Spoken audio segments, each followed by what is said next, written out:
Bonsoir à tous, je suis très contente de vous retrouver dans cette nouvelle émission de Voyage au bout de la nuit. Je vais poursuivre avec vous l'histoire, en tout cas la nouvelle Les tambours du fort and Aft de Rudyard Kipling. Vous pouvez retrouver le début de cette nouvelle sur le replay de l'émission. Donc je vous le rappelle, c'est l'histoire de deux enfants, Janine et Liu, qui sonnent la charge au milieu d'une débâcle générale. Mais je vous laisse découvrir la fin de cette histoire. Je vous souhaite un très bon moment. Or, ce n'est point un spectacle agréable qui se découvrit alors, à leur œil inexpérimenté. Le fond de la vallée paraissait garni par une armée rangée en bataille, tirant des balles de Martini Henry qui faisait voler la terre à 100 mètres en avant de la compagnie de tête. Sur ce sol grêlé de plomb, le régiment avait à passer, et il ouvrit le bal avec ensemble et courtoisie, saluant la mesure comme s'il avait été soudé par une baguette. Encore à demi capable de penser par lui-même, il tira une salve en se bornant à la simple opération d'appliquer la crosse à l'épaule et de presser sur la détente. Les balles dérangèrent peut-être quelques-uns des guetteurs sur le versant de la montagne, mais elles ne troublèrent certes point le gros de l'ennemi en face, tandis que le bruit de la fusillade noyait les ordres qu'on aurait pu donner. « Bon Dieu, dit le général de brigade, assis sur son rocher, qui dominait tout, ce régiment a tout gâté. Faites vite avancer les autres, que les canons se mènent en marche. » Mais les canons, démontrables, en tournant des hauteurs, avaient étaient tombés sur un nid de guêpes et de petits fortins de boue qu'ils bombardèrent incontinent à 800 mètres au plus grand déplaisir des occupants, peu accoutumés à des armes d'une précision si diabolique. Les forts Aft continuèrent, mais d'une allure ralentie. Où étaient les autres régiments et pourquoi ces nègres se servaient-ils de Martini ? Ils se déployèrent instinctivement, se couchant, tirant au hasard, se ruant des quelques pas en avant, puis se recouchant encore suivant la théorie. Une fois dans cette formation, chaque homme se sentit désespérément seul et se mit à obliquer vers son chef de file, comme pour se rassurer. Après la détonation du fusil de son voisin à son oreille, l'incita à tirer aussi vite que possible. Le résultat ne fit pas longtemps sans attendre. 5 décharges plongèrent les rangs dans un banc de fumée impénétrable. Au regard, et les balles se mirent à labourer le sol à 20 ou 30 mètres en avant des tireurs, à mesure que le poids de la baïonnette entraînait le canon du fusil, et que les bras droits se laissaient se contenir à la ruade, en retour des Martini.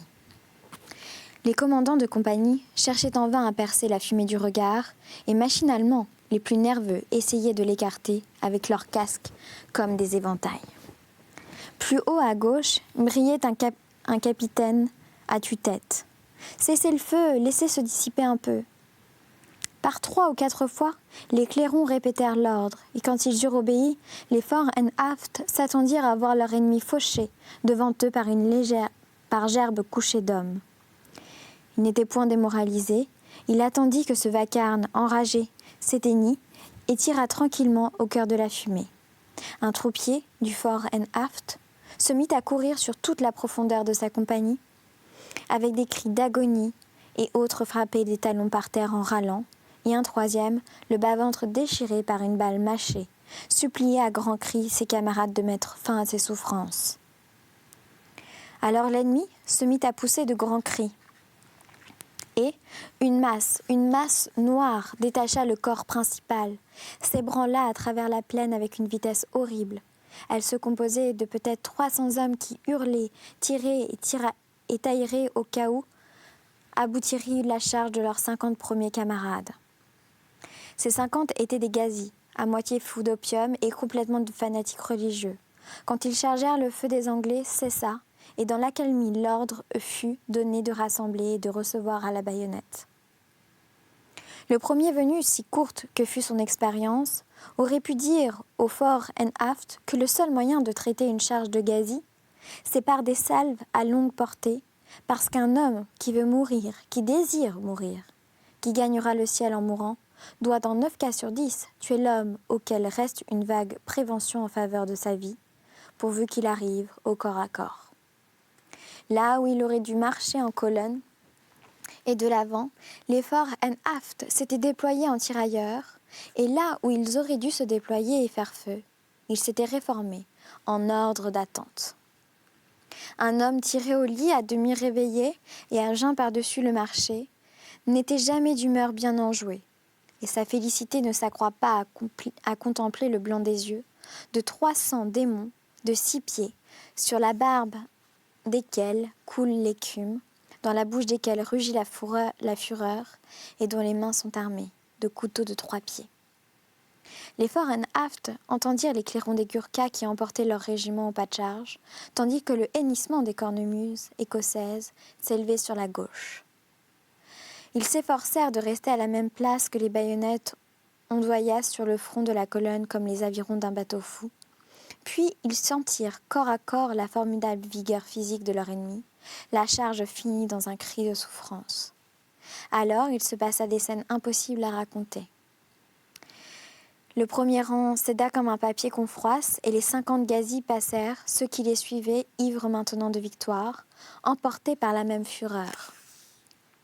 On rassembla les sections de soutien, et les officiers de peloton bondirent dans la mêlée tout seuls. Car les hommes du soutien avaient entendu la clameur devant eux, les cris, les hurlements de souffrance, ils avaient vu le sang noir qui fait peur. Non, ils n'allaient pas rester là, ce fut la répétition de l'assaut du camp, que les officiers aillent à l'enfer, et leurs plaies, eux, se sauveraient des couteaux.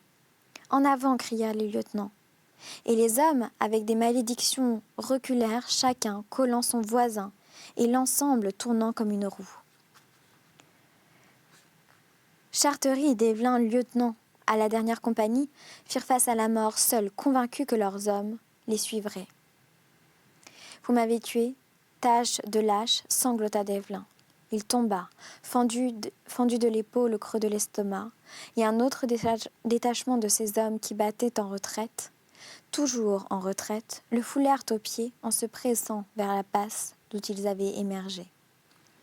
C'étaient les Gurkhas qui débordaient du ravin de gauche et en escaladaient les hauteurs du rythme, pressant de leurs pas redoublés régimentaires, les rochers noirs se couronnaient de petites araignées vert sombres, tandis que les cuivres donnaient la voix avec jubilation.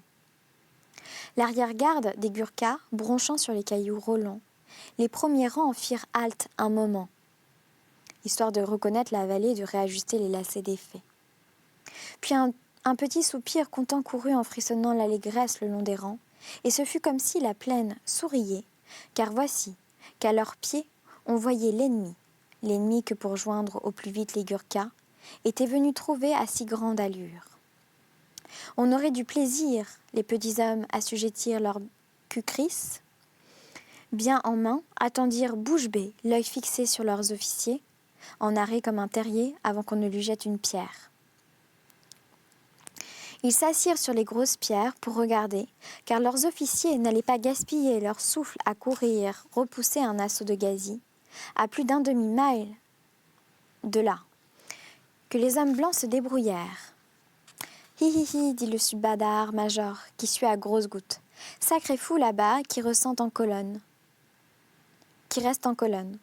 Ordre serré quand il faut. Rien. Feu de salve qu'il faut. » Révoltés, ironiques, indignés, les Gurkhas assistèrent à la retraite. Des Foreign Aft qui l'accompagnèrent d'un feu roulant de jurons et de commentaires. « Ils se sauvent. Les Blancs se sauvent. Est-ce que nous allons pas nous aussi faire un peu de pas gymnastique ?» murmura Runbir Thapa, le plus ancien des Jemadars. Mais le colonel ne voulut rien savoir. « Laissez ces idiots-là. Se faire charcuter un peu, dit-il rageusement. C'est bien fait. À force de coups, ils feront tête tout à l'heure. » Il braqua sa lorgnette et perçut l'éclair d'un sabre d'officier. Ils se font ramener à coups de plat de sabre, sacré bleu. Ce que les gazis taillent dedans. Les Foreign Aft, en revenant en arrière, emportaient avec eux les officiers. L'étroitesse du défilé avait moulé leur troupeau de formation compacte et l'arrière-garde envoya quelque chose qui ressemblait à une salve assurée. Les gazirs se retirèrent, incertains des réserves que la gorge pouvait receler. En outre, ils n'étaient jamais sages, trop pressés des hommes blancs en fuite, ils retournèrent comme des loups rentrent sous le bois, satisfaits de leur boucherie, et ne s'arrêtant que pour achever les blessés sur le sol. Le fort En-Aft avait battu en retraite un quart de mille, et maintenant pressés dans la passe, tressaillant de souffrance, affolés et démoralisés de peur, ils entendaient les officiers exaspérés jusqu'à la démence crier tout en frappant. « Retournez, retournez ! Demi-tour à droite, colonne de compagnie !» Mais le régiment voulait s'en aller n'importe où, hors des portées de couteaux impitoyables. Il oscillait à droite, à gauche, irrésolu avec des cris et des huées, tandis que sur la droite, les Gurkhas envoyaient salve sur salve de pruneaux.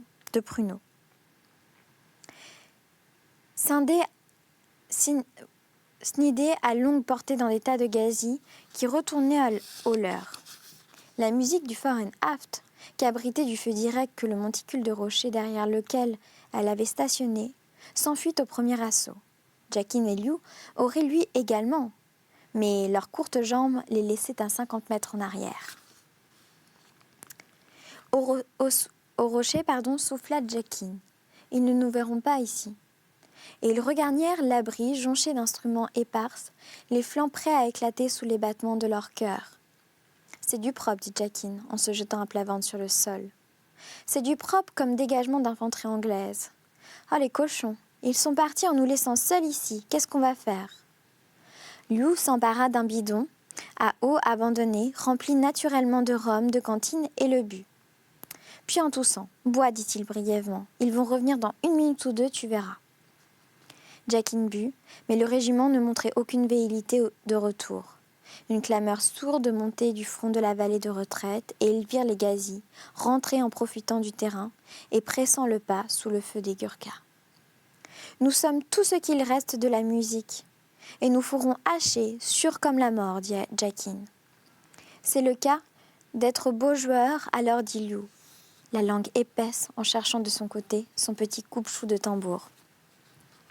L'alcool gisait sur son cerveau comme il faisait sur celui de Jakin. « Tiens bon, j'ai une idée qui vaut mieux que de se battre, dit Jakin.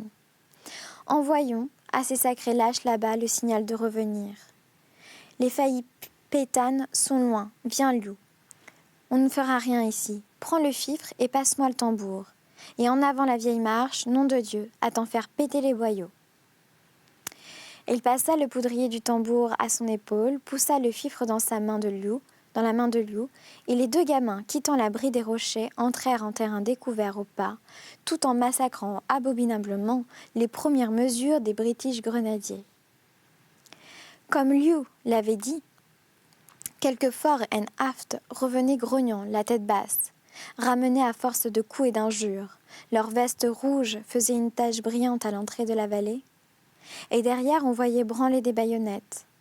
Mais entre cette ligne fragmentée et l'ennemi qui, fidèle à l'esprit soupçonneux de l'Afghan, craignait que cette retraite hâtive ne couvrît quelques embûches. L'air prit de l'aplomb, assura sa cadence. Et les gamins continuèrent toujours alignés, Jakin tapant sur la caisse comme un possédé. Le fifre solitaire ne faisait qu'un piaulement grêle et pitoyable, mais l'air portait loin, jusqu'aux Gurkhas eux-mêmes. « Arrivez donc, tas de chiens !» se murmurait Jakin à lui-même. Mais l'air portait loin, jusqu'aux Gurkhas eux-mêmes. Liu, les yeux fixés, droit devant lui, marchait plus raide qu'il n'avait jamais fait à la parade. Et comme, en amère dérision des fuyards rangés là-bas, il sifflait et roulait le vieil air de la ligne. On entendit de loin applaudir les Gurkhas et dans l'éloignement des Highlanders rougir, mais ni du côté des Anglais, ni du côté des Afghans ne partit un coup de fusil. Les 2 petits points rouges avançaient en terrain découvert, parallèlement au front de l'ennemi. Les hommes du fort En-Aft se massaient rapidement à l'entrée de la plaine. Le général de brigade, là-haut, sur le plateau, restait muet de rage. Toujours aucun mouvement de l'ennemi. Le jour s'attardait à regarder ses enfants. Jakin fit halte et fit entendre le long roulement de l'assemblée, tandis que le fifre piaulement désespérément. « Demi-tour, tiens-toi droit, Liu, tu es saoul, dit Jakin. » Ils firent volte-face et revinrent en arrière. Les voici, dit Jacquine. Va toujours, Liu. Les Fore and Aft débordaient de la vallée.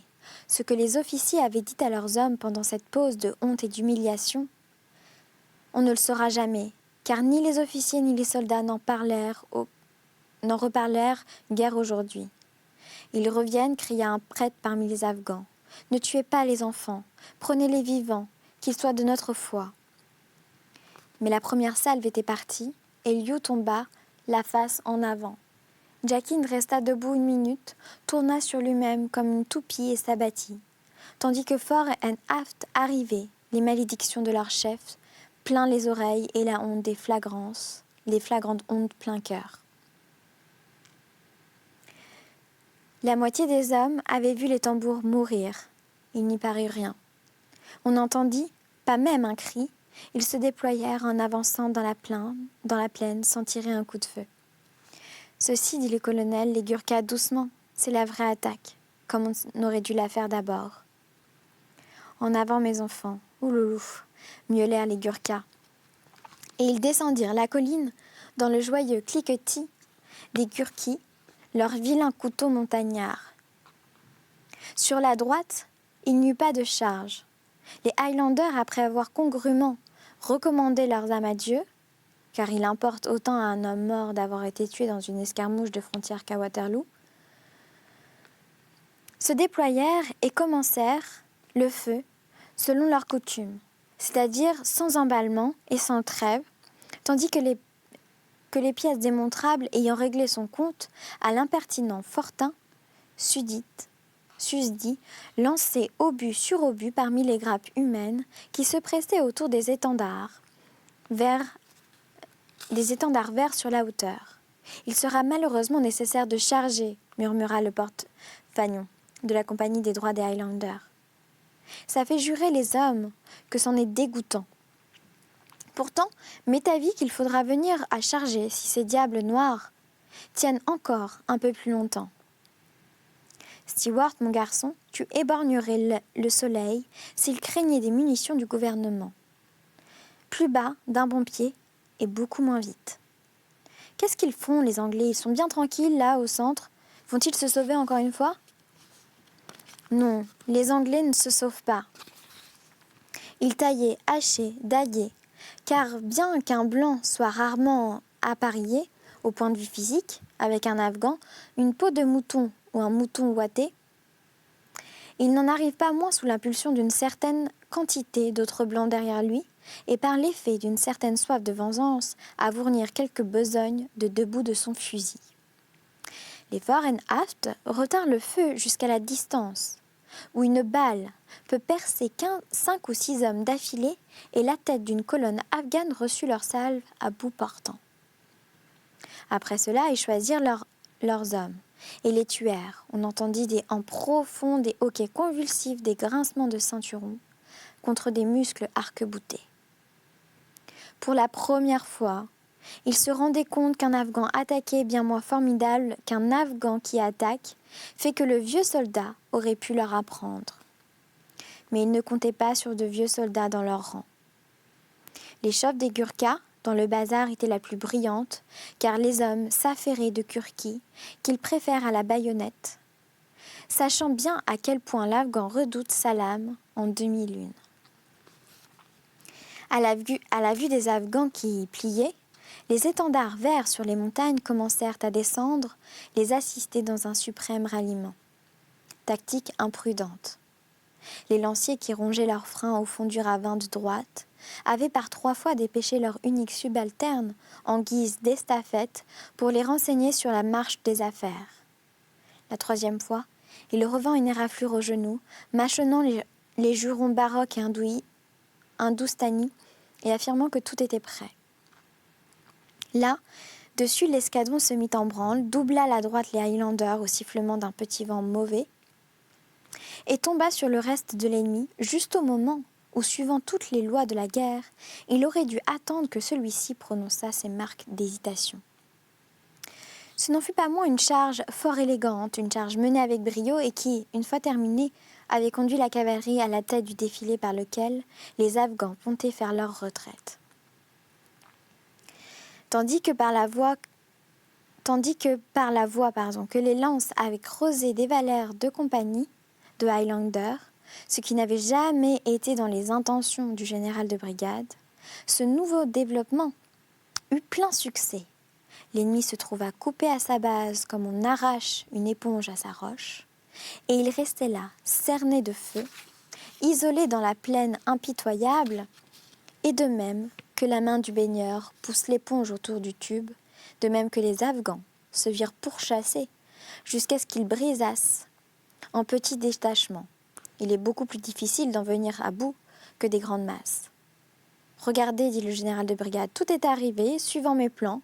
Nous avons coupé leur base et nous allons les piller comme un plâtre. L'écrasement continuait allègrement. Les forces afghanes étaient aux abois, loups forcés au croc, hargneux qui happent de biais par-dessus l'épaule. Les lances rouges plongeaient, on entendait des cris, puis le bout remontait comme un espar sur une mer d'orage, tandis que le cavalier, en trois, foulé de galop, dégageait sa pointe. Les lanciers se maintenaient entre leur proie et le mont escarpé, car tous les vaincus, en état de fuir, voulaient s'échapper de la vallée de la mort. Les Highlanders donnèrent aux fuyards 200 mètres de champ, qu'ils pussent atteindre le couvert des rochers. Les Gurkhas reprirent la main, mais les Fore and Aft, tués pour leur propre compte, car ils avaient parqué une masse d'hommes entre leurs baïonnettes et une muraille de roc, et les coups de feu brûlaient à bout portant, la peau roussie, des surtouts ouatés. « Pas moyen de les tenir, » souffla Récidar de Lancier. « Essayons la carabine. La lance est bonne, mais on perd du temps. » Ils essayèrent donc la carabine. Et l'ennemi continua à fondre sous les coups, fuyant par des centaines le long des pentes escaladées sans qu'il restât 20 balles pour les arrêter. Sur les hauteurs, les canons démontables avaient cessé le feu, faute de munitions, se sont gémissé le général de brigade, car le feu de mousqueterie ne suffisait pas à écraser la retraite. Tout de même, ils comptaient leurs morts par centaines, et nulle part les cadavres ne s'amoncelaient plus haut que dans le sillon du Fore and Aft. Mais le régiment ne s'associa pas aux hurrahs des Highlanders, non plus qu'aux danses barbares des Gurkhas parmi les morts. Ils épiaient le colonel, en dessous, appuyés sur leurs armes et soufflant. « Au camp, vous autres, vous n'êtes pas donc déshonorés pour vous aujourd'hui ? » « Allez soigner les blessés, vous êtes bon qu'à ça, dit le colonel. Et pourtant, depuis 1 heure, le Fore and Aft s'acquittait d'une besogne comme le chef le plus exigeant, n'en eût osé demander aux meilleurs soldats du monde. Leur perte avait été lourde parce qu'ils ne possédaient pas l'art nécessaire à l'expédition de leurs tâches. Un jeune sergent tout près déjà, de se croire un héros, offrit d'un air dégagé son bidon à un Highlander qui montrait une langue noire de soif. « Je ne bois pas avec les lâches, répondit-il. Et en se tournant vers Gurkha, « Et là, Johnny, de l'eau à boire, hein ?» Le Gurkha, avec un large sourire, passa son bidon. Les Fore and Aft ne dirent mot. Ils rentrèrent au camp. Une fois le camp de bataille quelque peu épongé et remis en état présentable, le général de brigade, qui se voyait décoré dans 3 mois, fut le seul à les complimenter. « Eh bien quoi, dit le général de brigade. Ce sont des jeunes troupes, n'est-ce pas? Rien de monstrueux. »« Oh là là, ma bonne tante, murmura un jeune officier d'état-major, retiré en désordre. C'était le sauve-qui-peut. Mais ils sont revenus, nous le savons bien.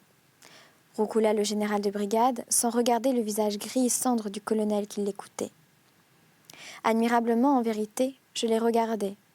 Il n'y a pas de quoi prendre la chose à cœur. Colonel, comme disaient certains généraux allemands en parlant de ces hommes, ils avaient besoin de se faire poivrer un peu, voilà tout. Et lui-même, il pensait. Maintenant qu'ils sont aguerris, je peux vous donner de la besogne, de la responsabilité. Autant vaut qu'ils aient reçu cette leçon. Cela leur apprend plus qu'une demi-douzaine de petits flirts innocents à balles. Un jour plus tard, marcher tout seul et mordre, c'est égal. Tout cet après-midi, l'héliographe dansa et clignota sous les collines, peignant à dire la bonne nouvelle à une montagne. 40 000 plus loin. Je vous demanderai des détails en tout cas, aussi complets que possible. N'est-ce pas? C'est la première fois que cette campagne qu'on me sème, dit le journaliste en général. Et le général, sans se faire prier, lui raconta comment une armée de communication avait été écrasée, détruite et à peu près anéantie, grâce à l'habileté, la stratégie, la sagesse et la prévoyance du général de brigade.